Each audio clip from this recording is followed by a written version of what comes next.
અમરેલીની અગ્રણી શૈક્ષણિક સંસ્થા શ્રીમતી શાંતાબેન હરિભાઈ ગજેરા કેમ્પસ વિદ્યાસભા અમરેલી ખાતે હોળી અને ધૂળેટીનો પાવન તહેવાર ધાર્મિક ભાવના, સંસ્કાર અને ઉત્સાહભર્યા માહોલ વચ્ચે ધામધૂમથી ઉજવવામાં આવ્યો હતો। સૌરાષ્ટ્રની શ્રેષ્ઠ સંસ્થાઓમાં સ્થાન ધરાવતી આ ગજેરા કેમ્પસ વિદ્યાસભા સંસ્થામાં હાલ 3000થી વધુ વિદ્યાર્થીઓ નિવાસ સાથે અભ્યાસ કરી રહ્યા છે।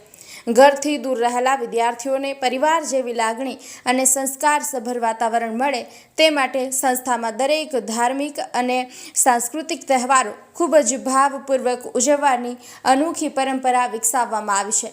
હોળીના પાવન દિવસે કેમ્પસમાં હોલિકા દહન કાર્યક્રમ યોજાયો હતો, જેમાં ધાણી, ખજૂર, નાળિયેર વગેરે અર્પણ કરી વિદ્યાર્થીઓ અને સ્ટાફ દ્વારા શ્રદ્ધાપૂર્વક દર્શન કરવામાં આવ્યા હતા। ત્યારબાદ વિદ્યાર્થીઓમાં આનંદ અને ઉમંગ વધારવા રાસ ગરબા કાર્યક્રમનું આયોજન કરવામાં આવ્યું હતું। બીજા દિવસે ધૂળેટી ઉત્સવ ડીજેના તાલ સાથે ખૂબ જ ઉત્સાહભર્યા વાતાવરણમાં ઉજવાયો।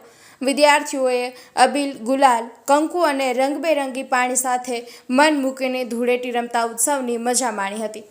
ઉજવણી બાદ વિદ્યાર્થીઓ માટે બપોરના ભોજનમાં શ્રીખંડ, પૂરી, ભજીયા સહિતની સ્વાદિષ્ટ વાનગીઓ ધરાવતું સ્પેશિયલ મેનુ પીરસવામાં આવ્યું હતું, જેને વિદ્યાર્થીઓએ આનંદપૂર્વક ગ્રહણ કર્યું હતું।